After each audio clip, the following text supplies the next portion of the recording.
সুহানা বাবু হওয়ার পরে আমি প্রথম থেকে চিন্তা করছিলাম যে ওকে আমি এই 2 বছরের আগে আমি কোনো স্ক্রিন টাইম কোনো কিছু দিবই না, মানে মোবাইল টিভি সব কিছু থেকে একেবারে দূরে রাখবো।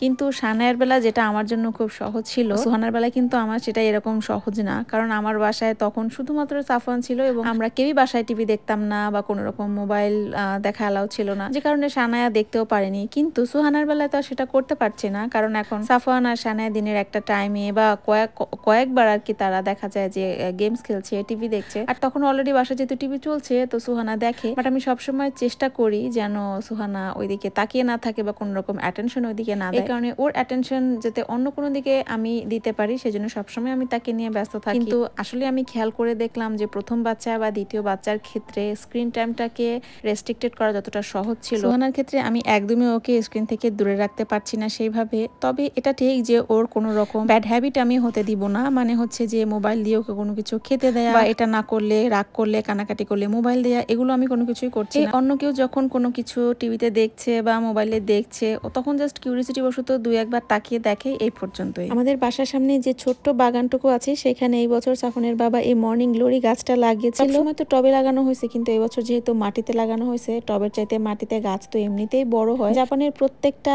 বাচ্চা আর কোনো গাছ চিনুক আর না চিনুক এই মর্নিং গ্লোরি গাছটা চিনে, কারণ জাপানের প্রাইমারি স্কুলের প্রথম বছর প্রত্যেকটা বাচ্চাকেই স্কুল থেকে একটা এই গাছ প্রেজেন্ট দেওয়া হয় এবং গাছটা ওরা নিজেরাই পেলে পুষে বড় করে। সামার ভ্যাকেশন হলে এবং বাচ্চাগুলো বাসায় গাছটা নিয়ে যে কিভাবে ফুল থেকে একটা বীজ হলো, বীজ থেকে কিভাবে আবার নতুন করে গাছ হবে, সব কিছু মিলায় খুব সুন্দর করে একটা অ্যাসাইনমেন্ট জমা দেয় স্কুলে। আমি যখন নামাজে দাঁড়াই সবসময় সুহানাকে আমার আশেপাশে রাখি, কারণ তাকে যদি আমি অন্য কারো কাছে রেখে আসি জাস্ট 5-10 মিনিটের মধ্যে সে টের পেয়ে যায় যে আশেপাশে মা নাই, আর তারপর শুরু হয় তার চিৎকার চেঁচামেচি। তখন নামাজে অ্যাটেনশন দিব কি খেয়াল থাকে যে কখন তাড়াতাড়ি নামাজ শেষ করব আর ওর কাছে যাবো, তো এই জন্য সাথে নিয়েই বসি। দুষ্টমি করুক আর বানরামি করুক, অ্যাটলিস্ট আমার আশেপাশে ঘুরঘুর করে, কান্নাকাটি করে না। আর এই দেখেন এই হিজাবটা ছিল হচ্ছে আমাদের সানায়ের হিজাব। তো সানায়ের এখন একটু ছোট হয়, ভাবলাম যে একটু সেলাই টেলাই করে দিয়ে ওকে পরাই দিব, যদিও ওর এখন অনেক বড় হয়। কিন্তু এটা ও মনে করছে যে এটা দিয়ে হচ্ছে লুকাচুরি খেলা যায়, একটু পর পরে এটাতে নিজেকে পেঁচায় ফেলে আর আমার কাছে এসে ভা ভা করে। ভাবছি ওকে সুন্দর মতো ওর সাইজেরই একটা হিজাব কিনে দিব, আর না হলে বেচারি এরকম এই বড় হিজাব নিয়ে লুকাচুরি খেলতে থাকবে। আজকে দুপুরে রান্না করছি হচ্ছে গরুর মাংস আলু দিয়ে, তারপরে লাল শাক আর সেই সাথে ডাল। এক আটি লাল শাক 500 টাকা দিয়ে কিনে নিয়ে এসেছে সে। তারপরও যেহেতু আমরা খেতে খুব পছন্দ করি দেশি সবজি, এর জন্য টাকা দিয়ে হলেও আমরা হচ্ছে কিনে একটু খাই, মনের শান্তি পাই, বাংলাদেশের একটা ফিল পাই। আমার দিকে তাকাও। খেলতে চাচ্ছে না? তাহলে কেন তুমি খালি ভাইয়াকে খেলতে বলো? অন্য কাউকে একটু খেলতে বলো। এই বাসায় অন্য মানুষও আছে তো, আমিও খেলতে পারি তো।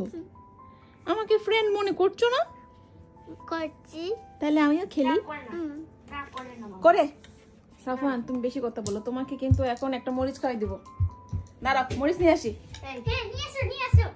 আজকে সানায়ের চুল নিয়ে বসছি। ওর চুল নিয়ে বসলে মিনিমাম আমার 1-1.5 ঘন্টা পারে হয়ে যায়, কারণ তার চুল এসে সেই রকম জট লাগে। আমি চৌধুরানী আয়ুর্বেদার হেয়ার টনিকটা ব্যবহার করতেছি। এটা হচ্ছে ছোট থেকে বড় সবার চুলে দেওয়া যাবে, কারণ এটা একেবারেই ন্যাচারাল ইনগ্রেডিয়েন্টস দিয়ে তৈরি। বিভিন্ন রকম herbal, rosemary, lavender oil, coconut oil, fruits oil, এছাড়া বিভিন্ন রকম এসেন্স আছে, জিঞ্জার, ব্ল্যাক কিউমেন, কারি লিফ, বে লিফ, এছাড়া আরো অনেক সিক্রেট ইনগ্রেডিয়েন্টস আছে। চুলের জন্য রোজমেরি খুবই ভাইটাল একটা উপাদান, যেটা দিয়ে আমি আগে সানাইকে চুলে হেয়ার অয়েল বানাই দিতাম, বাট এখন যেহেতু নিজে বানাতে পারি না এই জন্য আমি এই হেয়ার টনিকটা ব্যবহার করতেছি। এটা কিন্তু চুলের গোড়া অনেক মজবুত করে আর সেই সাথে চুল পড়া রোধ করতে সাহায্য করবে এবং নতুন চুল গজাতেও হচ্ছে খুবই হেল্পফুল একটা হেয়ার টনিক। আর হেয়ার টনিকটা অ্যাপ্লাই করার সময় আমি একটু ঝাঁকাই নিই যাতে সব ইনগ্রিডিয়েন্টসগুলো মিশে থাকে।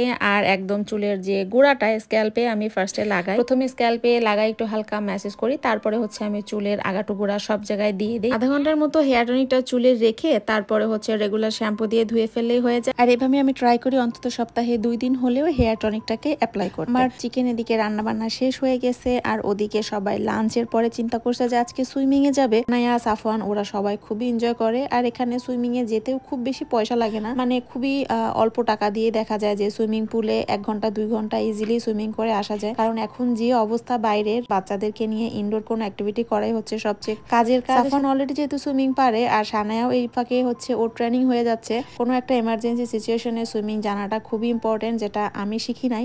কাজে আমি চাই যে আমার 3 বাচ্চাই যেন সুইমিংটা শেখে। বাই বাই ভাইয়া, বাই বাই, বাই বাই মা। একটা আম গাছ তো আছে বাসায়, কোনোদিন আম ধরুক আর না ধরুক। তাই না সোহানা? হ্যাঁ ঠিক বলছো তুমি। চলো, আম গাছ আছে, চেরি গাছ আছে, এই যে আপেল গাছ একটা কত বড় হয়েছে দেখো, ছাদের দিকে যাওয়া শুরু করছে। ফল ধরুক আর না ধরুক, গাছ তো আছে, তাই না সোহানা? তাই?